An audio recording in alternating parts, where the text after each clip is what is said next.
Bonjour Laure Angelin, Bonjour. vous êtes dirigeante et fondatrice de l'ISEO, société de conseil en immobilier experte du marché des petites et moyennes surfaces à Paris. Avec la crise sanitaire, comment évolue ce marché parisien des PMS?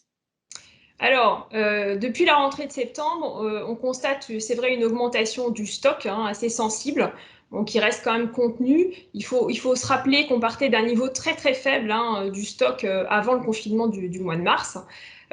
Après, comme dans toutes les périodes de ralentissement de l'économie, il y a ce qu'on appelle l'émergence d'un marché gris, qui est constitué des sous-locations et des recherches de successeurs. Alors il faut rappeler au passage que les locataires doivent être particulièrement vigilants pour sous-louer leurs locaux, puisque la majorité des baux commerciaux interdit la sous-location. Bon, les bailleurs ont quand même largement la main sur l'offre de la sous-location, de la même manière d'ailleurs que sur l'offre de recherche de successeurs, parce que rappelons que la recherche de successeurs ne peut s'effectuer que dans le cadre d'un accord de gré à gré entre le locataire et le propriétaire.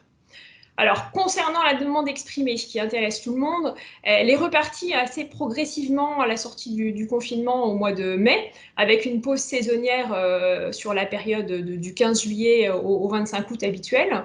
Et en septembre, la demande s'établissait chez l'ISEO à un niveau qui correspond à 70% de ce qu'elle était avant le confinement, en fait, au mois de janvier et de février. Et avec ce reconfinement qui a été mis en place depuis plusieurs jours, est-ce que la demande exprimée va de nouveau s'effondrer à Paris?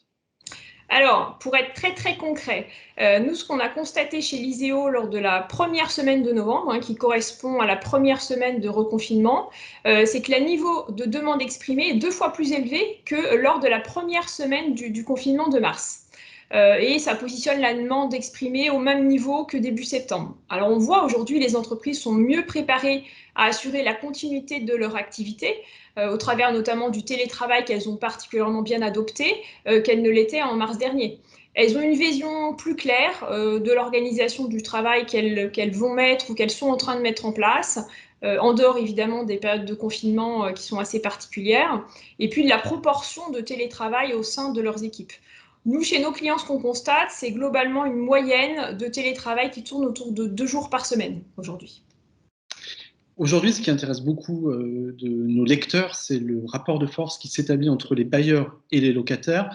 Est-ce que le dialogue est-il toujours aussi difficile que lors du premier confinement? Alors, nous le savons, le rapport de force entre les bailleurs et les locataires est directement lié à l'évolution du marché et à l'équilibre entre l'offre et la demande. Il y a toujours eu du dialogue dans un sens comme dans l'autre, ça c'est important de le rappeler. Les conditions d'un deal sont étroitement liées à une situation de marché à un instant T, qui peut évoluer très très vite dans un sens comme dans l'autre, il ne faut pas l'oublier.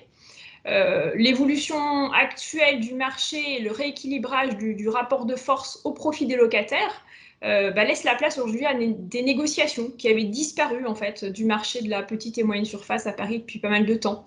Et nous, ça nous permet à nous, brokers, d'apporter une valeur ajoutée plus grande en jouant pleinement notre rôle d'intermédiaire en fait. Laure, j'ai une autre question. Doit-on s'attendre à une baisse des valeurs locatives sur les PMS à Paris? Alors, actuellement, les baisses de loyer de présentation sont relativement contenues. On assiste plutôt à des ajustements en fait de loyers, notamment sur des offres qui affichaient des valeurs très très ambitieuses, dans un contexte de marché qui était très haussier et qui semblait ne pas avoir de limite. Même chose concernant le loyer facial de signature. Là encore, la baisse reste très très faible. Non, la véritable évolution porte sur les mesures d'accompagnement accordées par les bailleurs aux locataires qui sont en hausse sensible et qui sont presque devenues systématiques sur le marché de la PMS à Paris. C'est tout à fait caractéristique d'ailleurs d'un rééquilibrage du rapport de force bailleur-locataire et cette fois au bénéfice du locataire. Merci pour cet éclairage. J'ai une dernière question. Votre structure fête ses 10 ans cette année. Quel bilan vous pouvez tirer de cette aventure entrepreneuriale, mais surtout, comment abordez-vous l'avenir? Alors, c'est vrai que ça fait 10 ans. Aujourd'hui, nous faisons le constat que notre stratégie de positionner l'ISEO comme un véritable expert du marché des petites et moyennes surfaces à Paris, couplée avec une approche marketing et client résolument digitale, c'est avéré payante en fait. 10 ans après sa création, l'ISEO est reconnu aujourd'hui à la fois par les propriétaires bailleurs et notamment par les investisseurs institutionnels et puis par les utilisateurs comme un acteur incontournable de ce marché de la PMS à Paris. La force de l'ISEO réside probablement dans l'approche artisanale au sens noble du terme que nous avons de notre métier et dans le même temps dans sa capacité à innover, à faire évoluer notre métier avec les outils d'aujourd'hui. D'ailleurs, en parlant d'outils, le lancement il y a un peu plus d'1 an maintenant de notre plateforme de facilitation de recherche de bureau MyLiseo à destination des utilisateurs est un vrai succès. Les utilisateurs plébiscitent cet outil parce qu'il leur permet une gestion plus efficace de leur projet immobilier et puis il contribue à une plus grande transparence. MyLiseo, c'est un outil qui permet à l'utilisateur de gagner du temps en accédant à tout le marché depuis une seule et même plateforme et tout en bénéficiant des conseils d'un consultant dédié qui est spécialiste de son marché. Parce qu'il ne faut pas l'oublier, hein, dans nos métiers, l'humain reste vraiment au cœur de notre métier. Merci Laure Angelin pour votre témoignage et votre participation. Avec plaisir. Merci à vous de nous avoir suivis. À très bientôt sur BITV.